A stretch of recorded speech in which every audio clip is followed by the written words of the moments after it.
No ar, a Rádio da Legalidade. Agosto de 1961. No Rio Grande do Sul, o governador Leonel Brizola lidera a campanha da legalidade.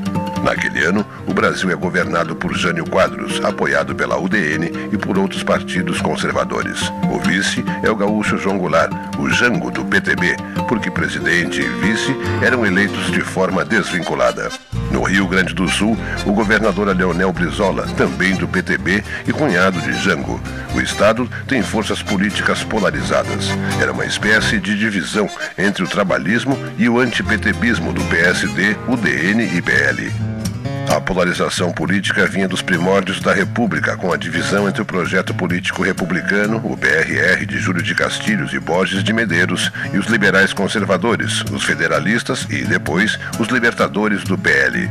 O PSD era herdeiro dos liberais, um partido forte e predominante na área rural do estado, com um discurso oligárquico e conservador. O PTB consolidava-se com um projeto modernizador, nacionalista e reformista, em especial nas regiões urbanizadas.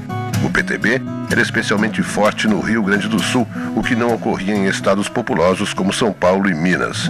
Mas no primeiro semestre de 61, ocorre uma divisão importante no partido com a criação do MTR, o Movimento Trabalhista Renovador, sob a liderança de Fernando Ferrari. O racha trabalhista iria se refletir nas eleições seguintes, quando Brizola não consegue eleger seu sucessor e o povo escolhe Hildo Meneghetti do PSD. A polaridade sempre marcou as posições políticas no Rio Grande do Sul. Mas em 1961, um episódio conseguiria unir todas as forças: a campanha da legalidade, que garantiu a posse de João Goulart depois da renúncia de Jânio Quadros. A Assembleia Gaúcha teve papel decisivo na sustentação do movimento da legalidade.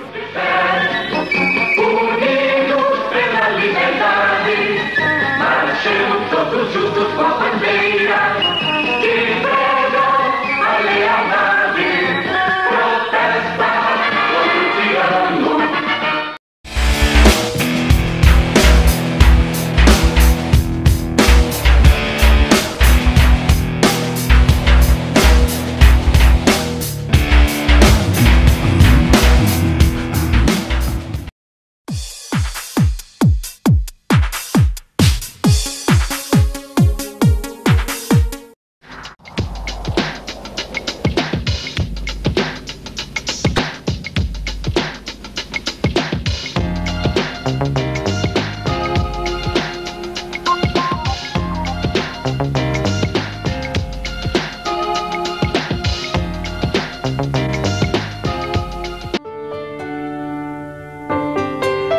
Eu quero falar sobre a endometriose. É uma doença que é pouco conhecida, mas que atinge 10 milhões de brasileiras e é responsável pela infertilidade de até metade das mulheres em idade para ter filhos, ou seja, entre 15 e 45 anos de idade. A endometriose aparece quando o tecido eliminado durante a menstruação fica retido dentro da barriga e atinge outros órgãos dessa região. Um dos principais sintomas é a dor intensa durante a menstruação, que piora com o passar do tempo, mesmo depois do período menstrual ter acabado ou mesmo fora dele. Se nesse período a dor piora quando você vai ao banheiro ou se você sente dores profundas durante as relações sexuais, também pode ser endometriose. Ao sentir alguns desses sintomas, procure uma orientação especializada, porque a endometriose deve ser diagnosticada e tratada o mais rápido possível.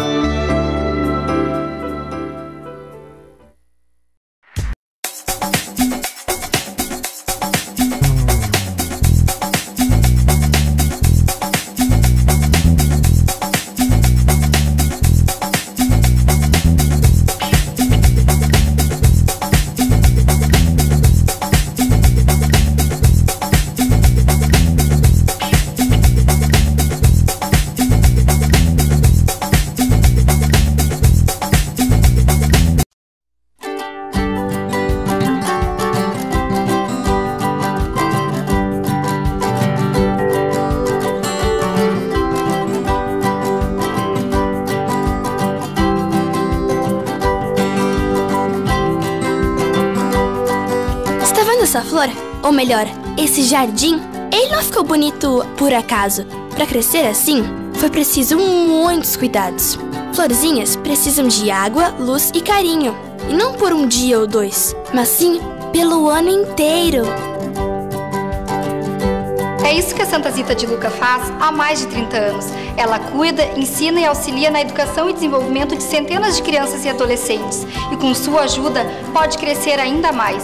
Acesse www.santazitadeluca.org e faça sua doação. Nossas florzinhas agradecem. Obrigado!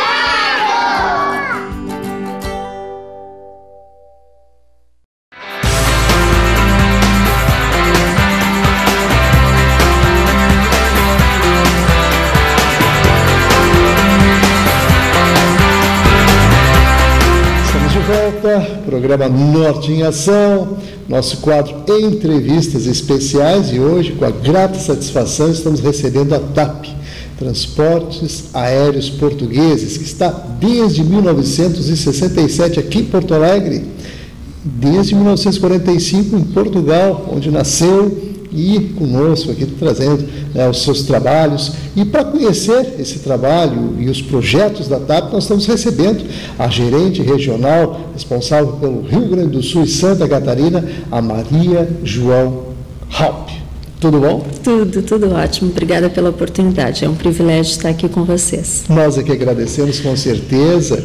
E uma empresa com a tradição da TAP, claro que a gente não poderia deixar de tê-las junto conosco aqui também para conversar com a nossa comunidade, para falar dos seus projetos, porque eu sei que existem coisas novas sendo lançadas aí e parcerias importantes que eu gostaria que a gente destacasse e colocasse hoje para o público que nos acompanha.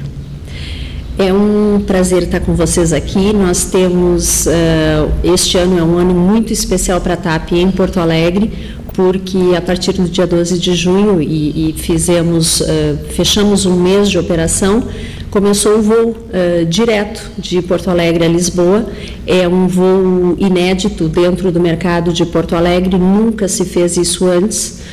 Houve outras, digamos assim, outras variantes com escalas ou com conexões, mas nunca um voo direto, e tem sido uma aposta que se provou além da nossa expectativa. Nós tínhamos uma expectativa de que funcionaria bem, mas ele foi além disso. Ele realmente está funcionando muito bem, com um nível de ocupação a bordo de 95% nesse primeiro mês de operação. Então, isso para nós é muito gratificante. É um trabalho que foi construído desde 1967 por todos os gerentes e todos os funcionários e todos os colegas que construíram essa base. Então, assim, acho que é uma vitória para todos nós, e é muito bom estar respondendo por isso agora. Realmente, nós ficamos contentes também nesse sentido, porque, na verdade, ter essa conexão com Portugal, nós que temos essa origem, tá? Então, claro que facilite não só esse deslocamento e claro que isso também faz com que as pessoas tenham essa oportunidade maior de estreitar relações. Isso é algo que a gente sistematicamente procura fazer para que a gente, inclusive, cresça, né? Porque essa cultura que está enraizada aqui, claro que se defrontando e tendo essa possibilidade de interagir mais, com certeza, isso nos traz um aporte muito importante. Mas, nesse sentido, Maria João, eu gostaria, claro, de aproveitar, claro que você falou agora dessas novidades que estão sendo, desse voo direto para Portugal, mas vocês também têm outros tipos de trabalho que estão desenvolvendo aqui com projetos especiais em termos de parcerias. Então, Maria João, eu gostaria agora que a gente falasse dessas parcerias, dessa proposta, que isso representa o nosso público consumidor gaúcho.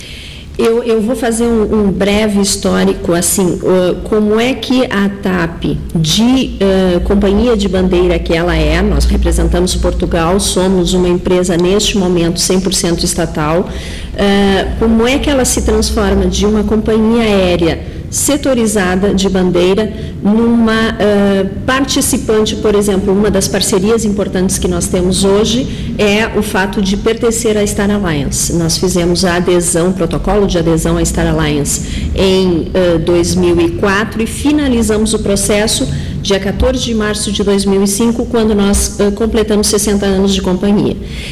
O fato de pertencer, por exemplo, à Star Alliance, que é hoje dentro do mundo da aviação desculpe, a principal aliança de companhias, as principais alianças do mundo, as mais importantes, estão dentro da Star Alliance, é um marco para a TAP na ampliação do seu papel como empresa, do seu crescimento e da sua visão estratégica de desenvolvimento. Então, isso foi crucial, isso tem se provado uma decisão extremamente acertada. A sinergia entre as companhias é enorme e o fato, por exemplo, da TAM ter também passado a fazer parte da Star Alliance prova a importância disso e o quanto nós, nesse sentido, fomos pioneiros nesta adesão. Então, assim, as grandes parcerias que nós procuramos hoje, por que a TAP veio para Porto Alegre em termos de voo, né, de voo Porto Alegre-Lisboa? É importante frisar que o Rio Grande do Sul é, dentro do Brasil, o terceiro mercado Europa. Nós rivalizamos com Minas Gerais, mas normalmente nós somos sempre o terceiro mercado, atrás apenas de São Paulo e Rio de Janeiro. Então, o fato da TAP estar aqui e a maneira como o voo foi além das expectativas é efetivamente uma resposta a um mercado que estava carente dessa função. E apesar de sermos uma companhia de bandeira e transportamos para Portugal, na realidade o nosso objetivo não é só Portugal. O que nós queremos é transformar Porto Alegre num centro de distribuição do Cone Sul, a Lisboa, que é outro centro de distribuição, que nós chamamos em aviação de hub. Nós queremos que Porto Alegre seja um hub de América do Sul e nós queremos transportar esses passageiros até o hub europeu, que é Lisboa, e dali para toda a Europa e, em função das parcerias que temos, para todo mundo, porque a gente pode fazer isso participando da Star Alliance. Já existem esses acordos, inclusive. Muito bem. E realmente isso é um diferencial importante, porque aí você fala na questão dos hubs, né? A conexão europeia, a conexão aqui com a América Latina, no caso. Claro, então, realmente, isso traz um diferencial muito importante, porque propicia, inclusive, essas ligações com uma frequência maior. E a frequência de voos, como tem acontecido e o que vocês estão disponíveis, claro, que sempre atendendo a questão mercadológica. Claro.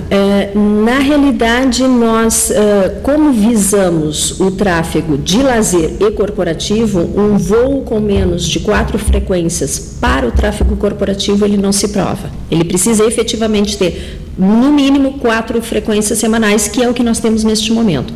Nós operamos às segundas, quartas, sábados e domingos de Porto Alegre para Lisboa e de Lisboa para Porto Alegre mesmos dias. Então, a vinda é diurna e a volta para a Europa noturna.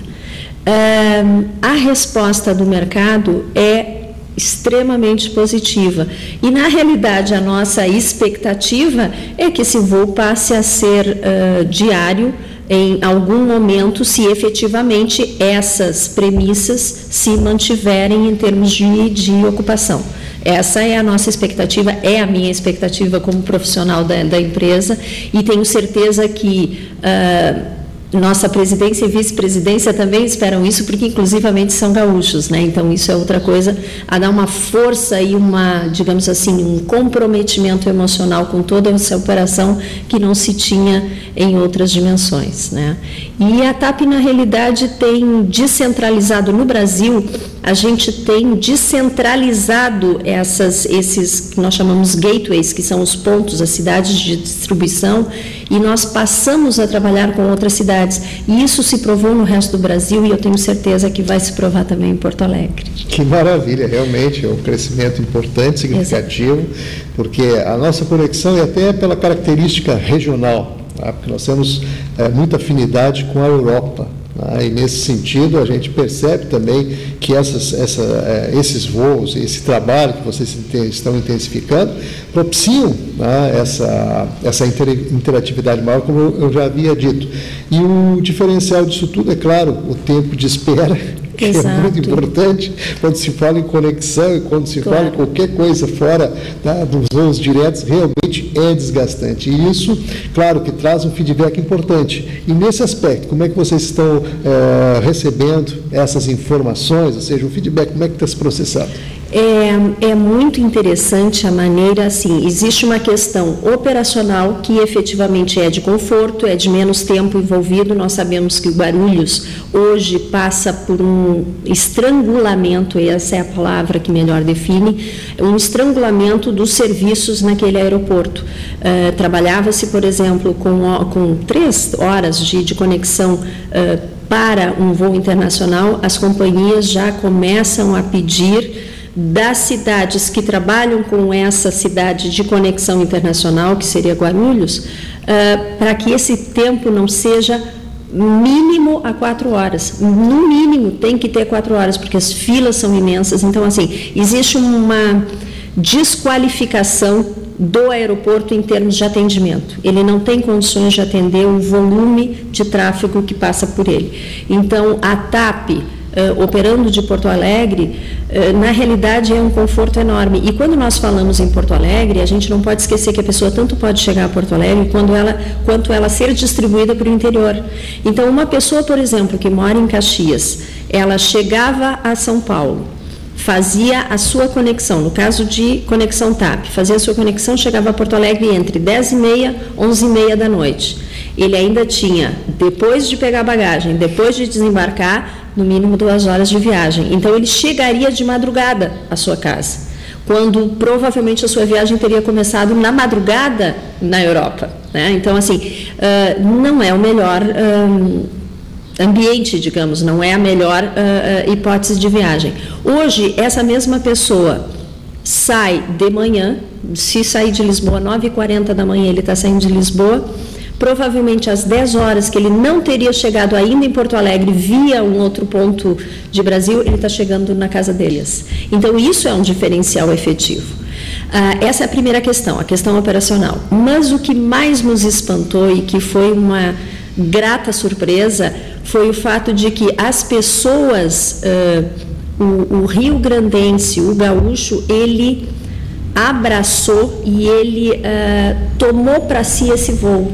Então, além da questão estratégica operacional, existe um envolvimento emocional com essa companhia que propiciou a ele se diferenciar do resto do Brasil. Eles têm, e isso para eles, eu vejo assim, o carinho com que o passageiro passa a tratar a TAP, porque a TAP, de uma certa maneira, resgatou uma, vamos falar, dívida, não sei, com este mercado que é o terceiro e que ainda não tinha esse diferencial de atendimento em relação a um voo internacional. Então, isso para nós é muito gratificante, efetivamente gratificante. Além da questão operacional, além da questão rentável, além da questão comercial, passa por esse carinho, por essa incorporação da TAP a cidade de Porto Alegre, ao Rio Grande do Sul. Aliás, eu acho que assim, a data de inauguração do voo foi extremamente feliz, porque assim, 12 de junho, Dia dos Namorados, foi uma declaração de amor entre a TAP, Porto Alegre e o Rio Grande do Sul. Acho que foi muito, muito bom a escolha da data em que nós começamos a operar. Que maravilha, realmente. Vamos agradecer aqui a participação da Maria João Halpe, ela que é gerente regional responsável aqui pelo Rio Grande do Sul, Santa Catarina, ou seja, o eixo sul, né, da TAP, Transportes Aéreos Portugueses, quem trouxe informações importantíssimas e, é claro, com aquele carinho, né, que o gaúcho sempre espera, com serviços e imprimindo qualidade nesse serviço. Então fica aí nosso convite para você manter a sintonia, que num instante só a gente volta.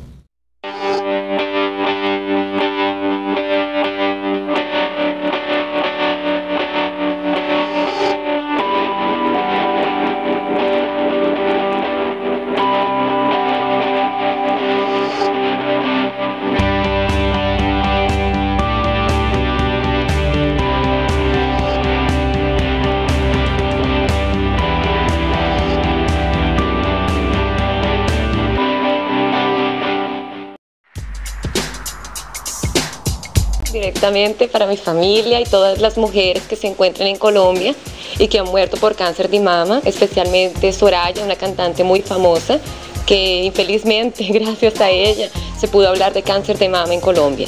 Ahora aprovecho esta oportunidad y quiero invitarlos a todos ustedes para que asistan al canal 6 de la NET a nivel mundial, el programa Norte en Acción.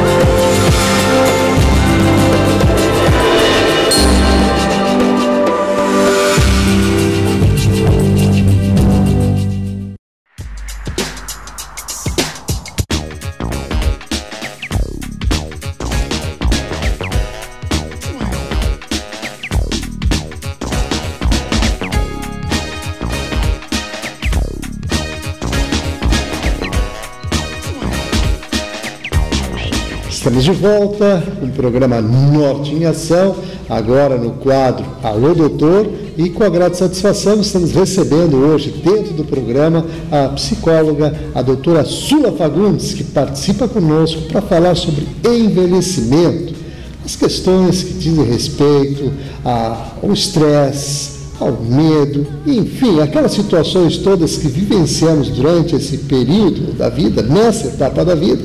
E, é claro, ela traz dicas importantes aí e você, é claro, está convidado a manter a sintonia aí para acompanhar esta programação. Tudo bom, Sula? Muito obrigada pelo convite, pela oportunidade de falarmos sobre os aspectos psicológicos do envelhecimento, que é um assunto que tem aumentado a demanda, né, nos centros de saúde, consultórios, hospitais. É importante falarmos um pouco sobre isso.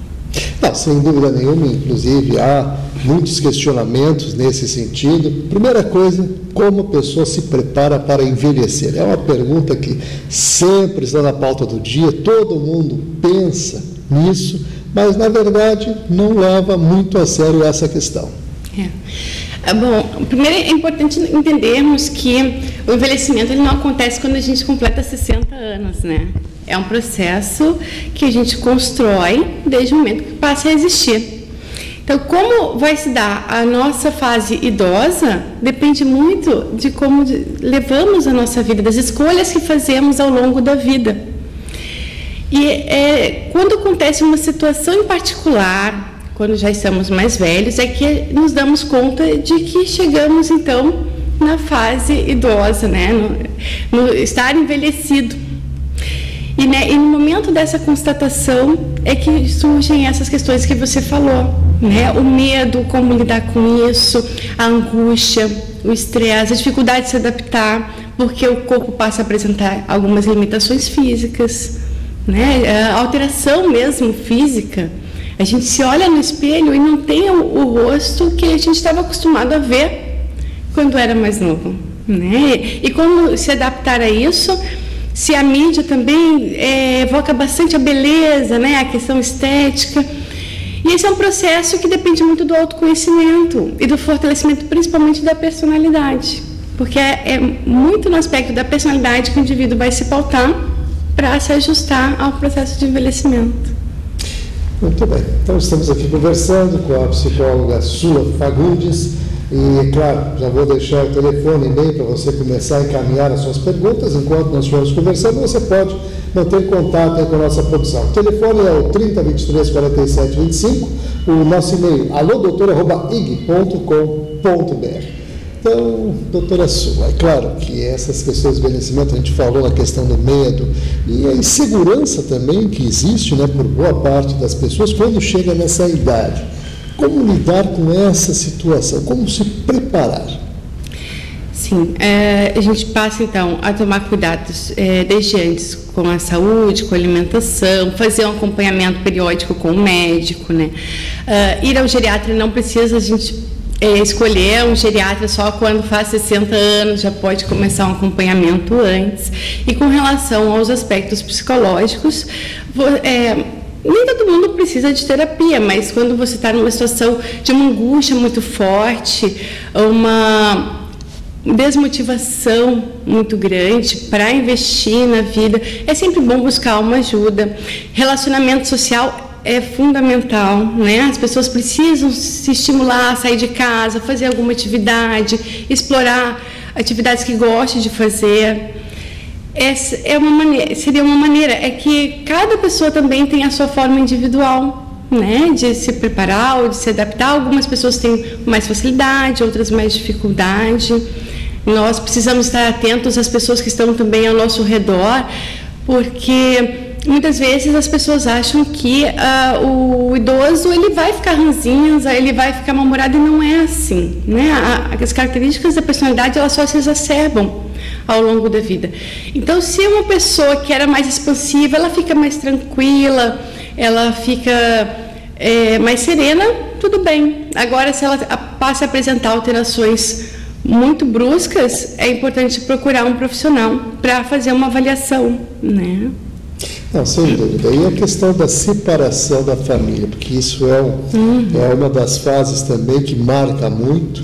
Tá? E é claro que a pessoa, num certo momento, às vezes até se sente um pouco sozinha. E você, como psicólogo, que aconselha o pessoal que está ligado aí com a gente, que está acompanhando o programa atentamente aí as informações que a gente está passando, que você daria assim como dica para esse pessoal que está aí passando por essa fase? Um aspecto bem importante esse. Realmente a família, ela tem um papel fundamental e muitas vezes não consegue se organizar para dar um suporte para o idoso, porque hoje em dia, antigamente as mulheres davam um suporte maior e hoje em dia as mulheres estão cada vez mais presentes no mercado de trabalho, né? Os jovens também. Então seria interessante que a família se revezasse para estar com esse idoso. Que um exemplo simples: um dia vai um neto almoçar, outro dia vai outro neto, outro dia vai um filho, ou leva para passear, mas sempre respeitando as vontades e os interesses do idoso, né? Às vezes a família quer ajudar tanto que ela passa a impor situações e aquela pessoa não está disposta àquilo, né? Às vezes a família quer que ela mude o comportamento, passe a frequentar festas, e aquele indivíduo, ele nunca foi de frequentar muitas festas, ele sempre foi mais reservado. Então, respeitar muito a vontade do idoso, ficar atento a alterações bruscas de comportamento, né? E estar sempre buscando conversar, dar oportunidade para que esse idoso possa falar das angústias dele, das alterações, das questões que ele possui, que muitas vezes a família também não sabe como lidar, como conversar, e traz muito assunto e não dá aquela abertura para o diálogo, né? Para que o idoso possa se expressar também, expor as vontades dele. Realmente é um trabalho que requer paciência e carinho também, amor acima de tudo. E é claro que o pessoal, quando começa a compartilhar isso, evidentemente que a coisa transcorre com maior tranquilidade. E é claro que essas situações todas a gente fala com mais tranquilidade ainda nesse aspecto quando se chega à aposentadoria. Tá? E a aposentadoria, normalmente o pessoal não se prepara para isso. E é claro que aquela mudança brusca de rotina, isso acarreta também alguns aspectos psicológicos. Eu gostaria que você detalhasse e também a gente pudesse aprofundar um pouco mais para dizer para o pessoal o que se pode fazer, como se planejar e como se preparar para uma situação que é natural a cada um de nós. É bem interessante, né? Que nós fazemos planos muitas vezes de lazer, pensando, quando eu me aposentar, que eu vou ter mais tempo livre, eu vou fazer isso, viajar, enfim. E quando chega o momento da aposentadoria, os planos, eles se perdem, né? Ou por uma dificuldade financeira, uma dificuldade física, ou mesmo por um desinteresse. E muitos conflitos passam a acontecer na família no momento da aposentadoria. Porque a pessoa que passava a maior parte do tempo fora, convivendo com várias outras pessoas, a partir do momento que ela se aposenta, ela restringe o convívio social e ela passa a se ocupar das atividades em casa. Então, as pessoas que já ficavam em casa precisam se ajustar a essa pessoa que se aposentou e que vai começar também a opinar. E a pessoa que chega, então, que vai passar mais tempo em casa, ela precisa encontrar mais espaço para se colocar, enfim. E emocionalmente, né? Porque financeiramente existe um outro aspecto de preparo, mas emocionalmente é importante que a pessoa já vá planejando a aposentadoria, de como ela vai passar a não só ocupar, mas a aproveitar o tempo disponível. Então, se antes ela passava 8 horas no trabalho, essas 8 horas, como que ela vai se ocupar? Ela vai se apropriar de uma atividade que ela sempre quis fazer e não fez. Ela vai dividir entre se dedicar um tempo para si, outro para a família, para os netos. Como que ela vai preencher esse tempo fazendo coisas agradáveis? Porque um problema sério que nós encontramos são pessoas que nos primeiros dias, nas primeiras semanas, ou até no primeiro mês, fica satisfeito, relaxa, aproveita o tempo livre e depois não sabe como se ocupar, vai entrando num processo de depressão, os atritos em casa vão aumentando e assim um problema maior vai se instalando, né? Então é importante mesmo planejar. E para quem já está nessa condição, pensar, senta com a família, tenta resgatar alguns desejos, descobrir coisas novas caso queira, ou retomar prazeres antigos. Mas não só deitar no sofá e esperar o tempo passar, porque vai ter muito tempo ainda para passar, né? É verdade. E a coisa melhor que existe é ocupar bem o tempo, com certeza. Então, assim, estamos aqui conversando com a doutora Sula Fagundes, é claro que é psicóloga, experiente nessa área que estamos falando hoje, e justamente dando, né, essas dicas especiais com relação à questão da saúde, a saúde do idoso no seu envelhecimento, saber fazer isso, né, e planejar, realmente é uma dica importantíssima. E por falar em dica, nós estamos chegando ao finalzinho aqui da nossa entrevista, a sua participação aqui dentro do programa, eu gostaria de aproveitar para que você agregasse aquilo que considera mais importante e até que concluísse dizendo para o pessoal que está ligado, também estimulando-nos a ter uma nova postura, enfim, dentro da sua qualificação, da sua experiência, eu gostaria que você complementasse com as suas dicas. Sim. Como eu comentei, relacionamento social é muito importante, né? Seja ficar sentado na porta de casa, ou ir para uma praça próxima, ou frequentar algum grupo novo, fazer um curso novo. Estar inserido num convívio social, né? Não se isolar em casa. Todos os dias tentar sair, nem que seja para ir à padaria. Se tiver nesse friozinho, a pessoa vai ficando mais na cama, tentar sair um pouco da cama, senta no sofá, procura um solzinho, muda de ambiente dentro de casa. As pessoas que têm dificuldade de locomoção, que pelo menos mudem de ambiente dentro de casa, ou que sentem, se for uma casa ou um apartamento, que sentem na porta para ver o movimento da rua. Atividade física para aqueles que podem, porque todos os idosos, assim, desde que não tenham uma limitação muito severa física, eles podem praticar uma atividade física adaptada.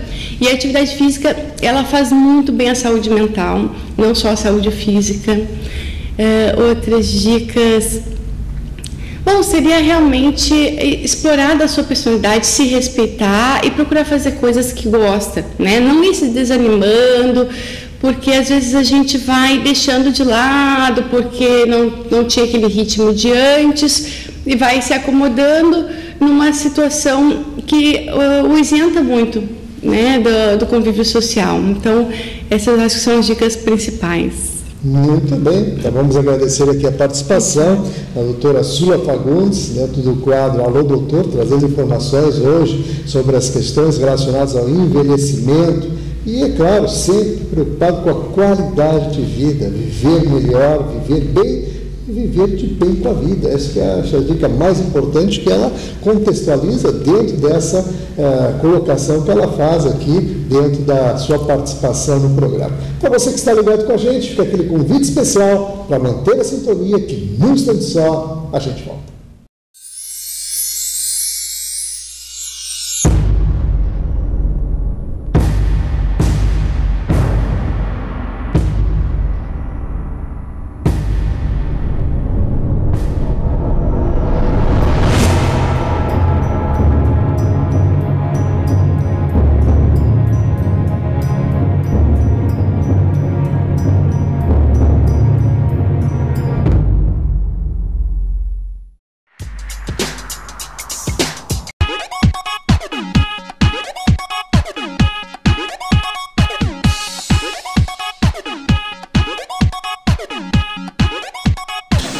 ficar bem informado sobre as atividades da Faculdade de Tecnologia Pastor Domes, Tecnodomes, assista o programa Norte em Ação, canal 6 da NET e também na rede mundial.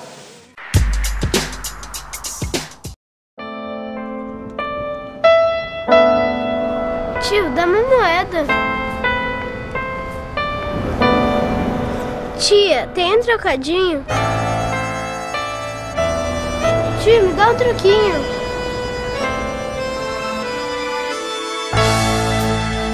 Não se contente em ser um tio de vez em quando. Seja o Dindo de uma criança do pão dos pobres. Contribua mensalmente para a construção de um novo cidadão.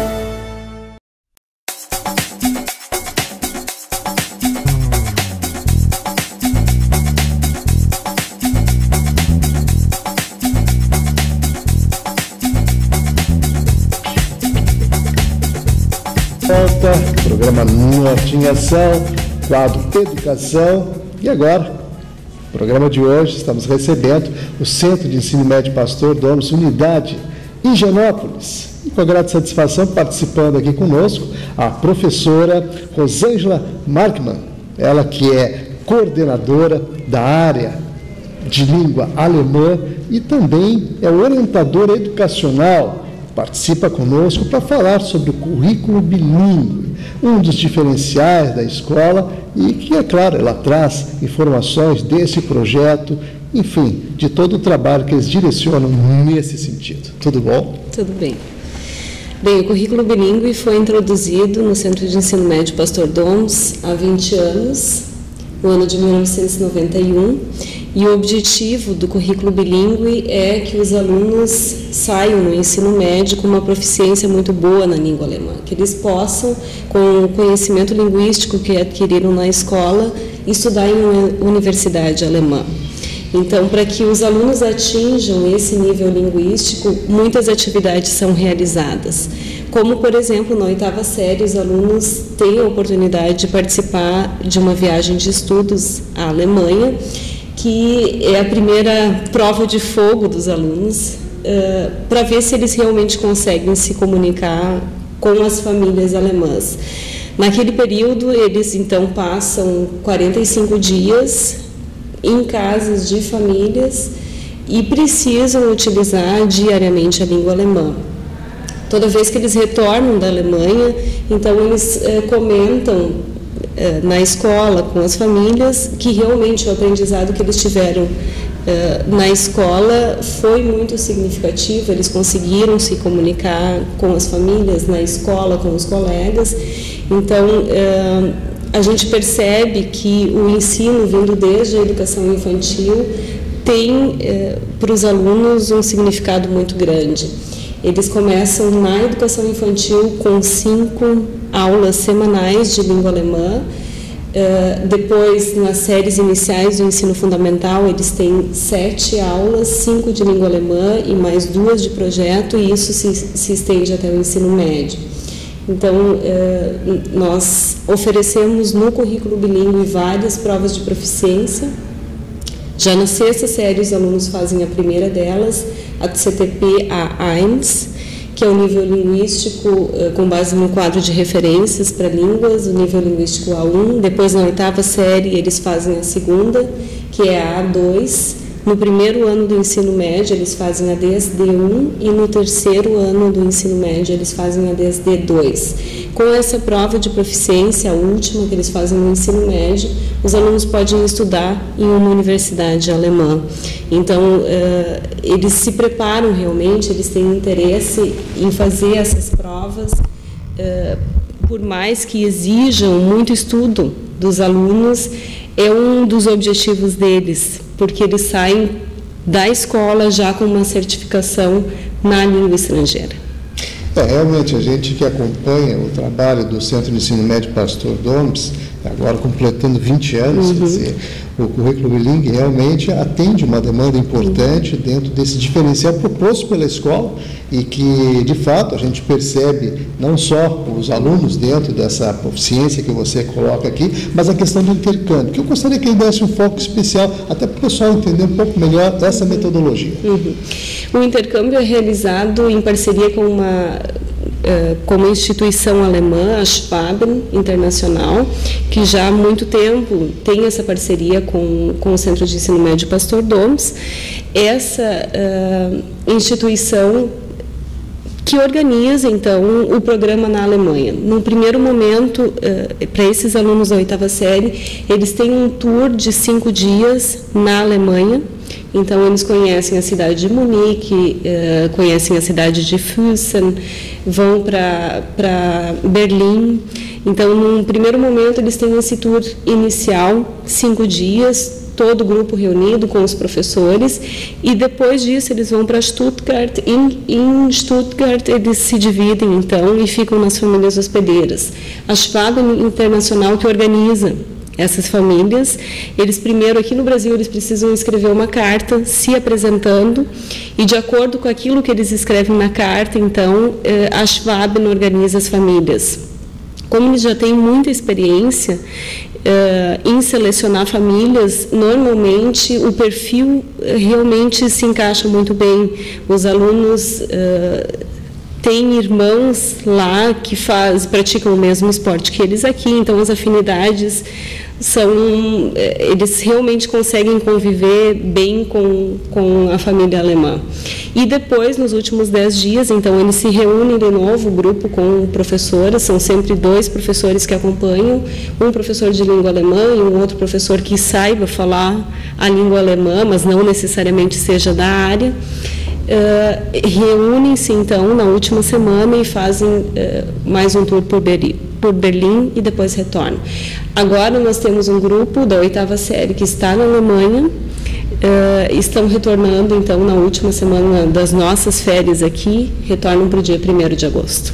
Que maravilha, realmente a gente fica satisfeito poder transmitir informações que sempre vêm de encontro àquela metodologia, àquela proposta maior do projeto do Centro de Ensino Médio Pastor Doms, e hoje falando em especial aí do currículo bilíngue. E por falar nessas questões, a gente fala em comemoração, os 20 anos, né, que é bom destacar, e o Doms, a própria Unidade de Higienópolis, aí comemorando 80 anos este ano, quer dizer, muitas coisas para comemorar conjuntamente, com certeza.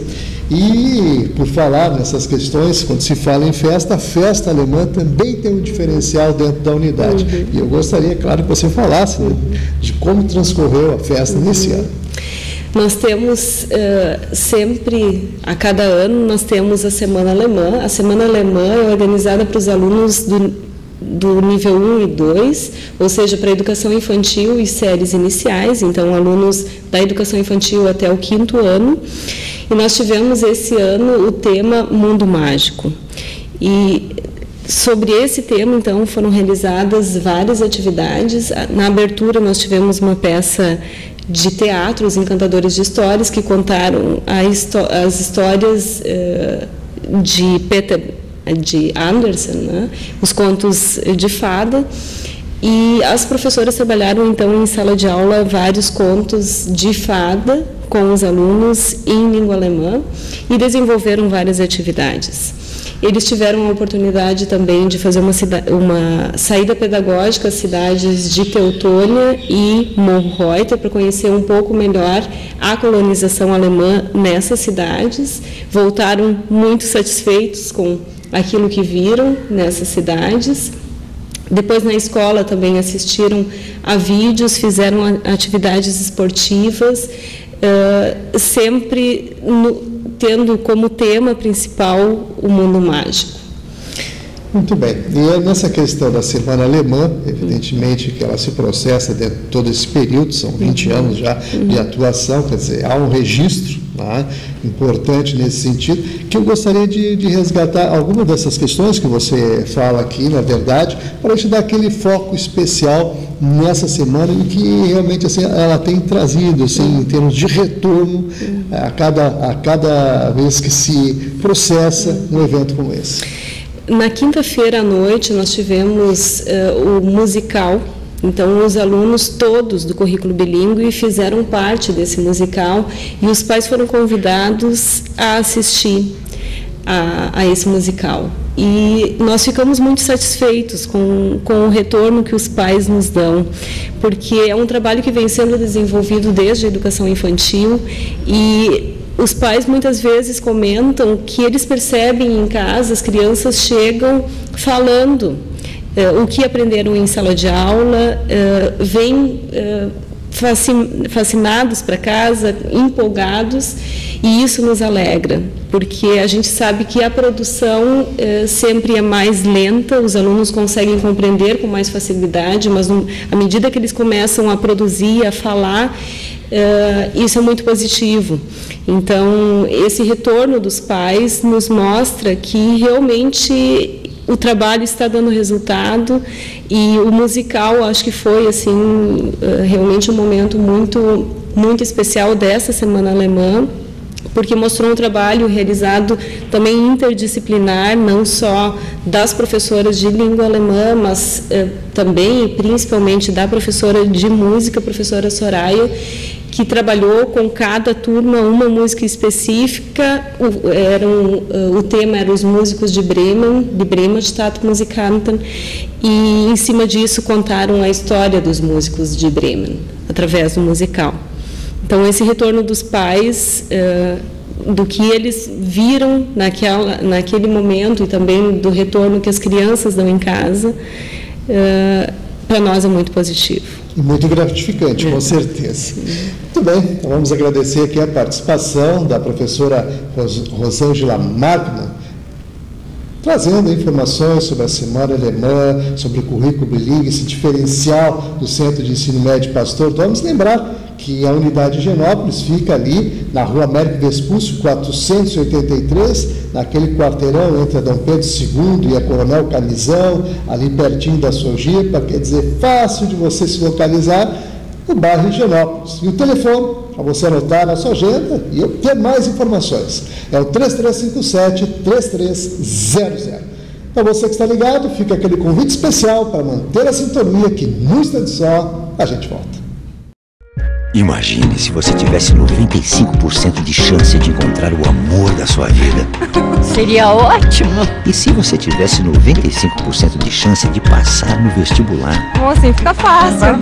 É tudo que eu quero. E se a sua chance de ganhar na Mega Sena fosse de 95%? Tudo isso! Adorei essa ideia!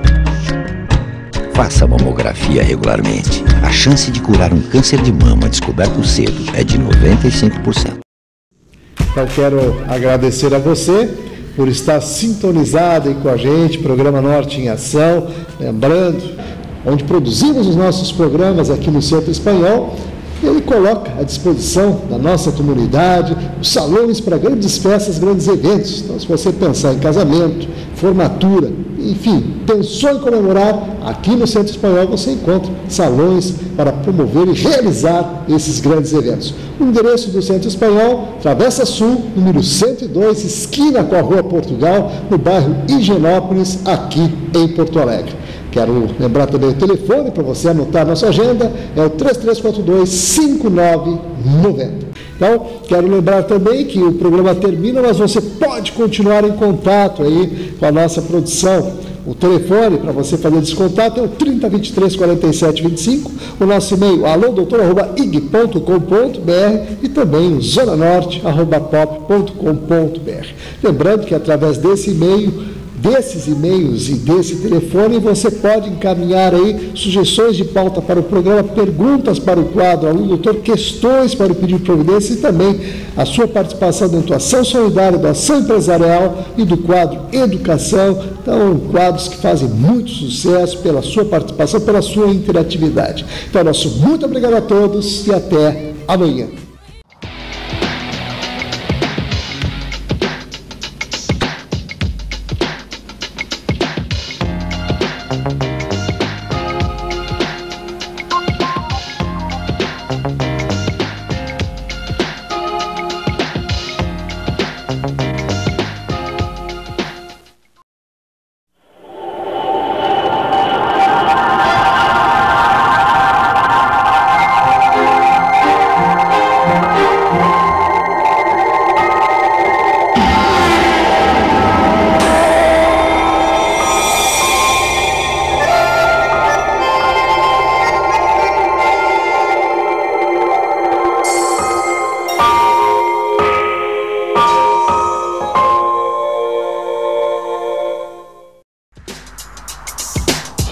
Deutsch.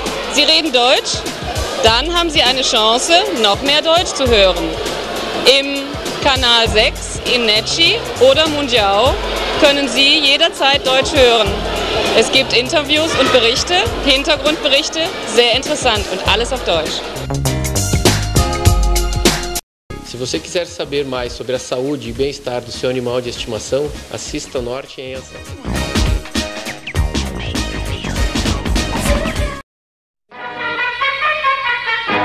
No ar, a Rádio da Legalidade. Agosto de 1961. No Rio Grande do Sul, o governador Leonel Brizola lidera a campanha da legalidade.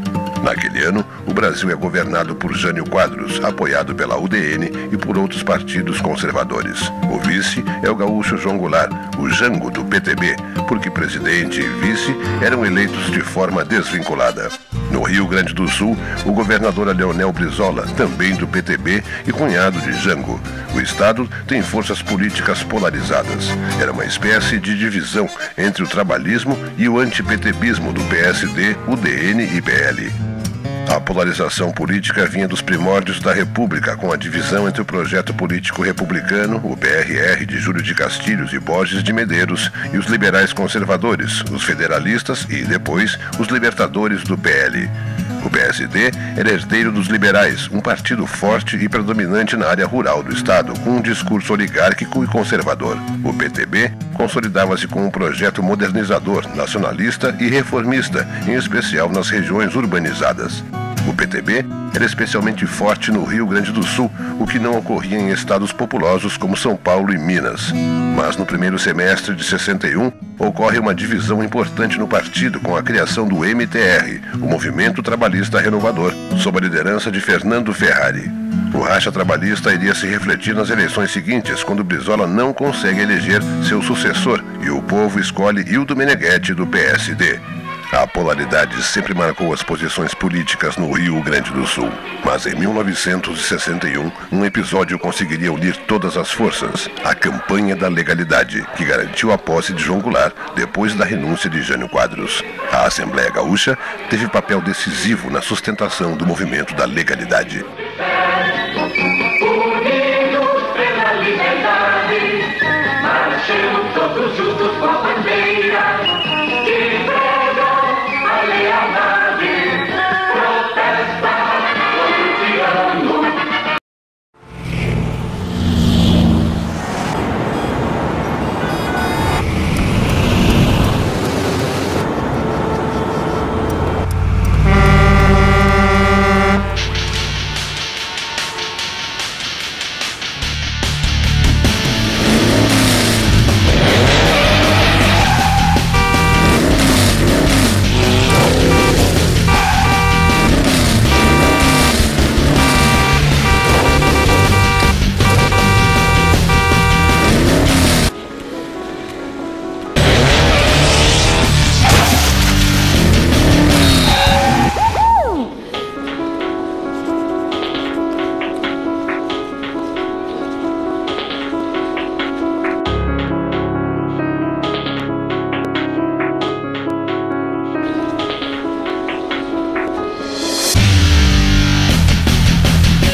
A ACD, através de doações e contribuições, oferece tratamento para 630 crianças com deficiência física, resgatando sua dignidade, autoestima e esperança. Infelizmente, ainda existem muitas outras crianças esperando por atendimento e uma vida melhor. E é nessa parte que entra você.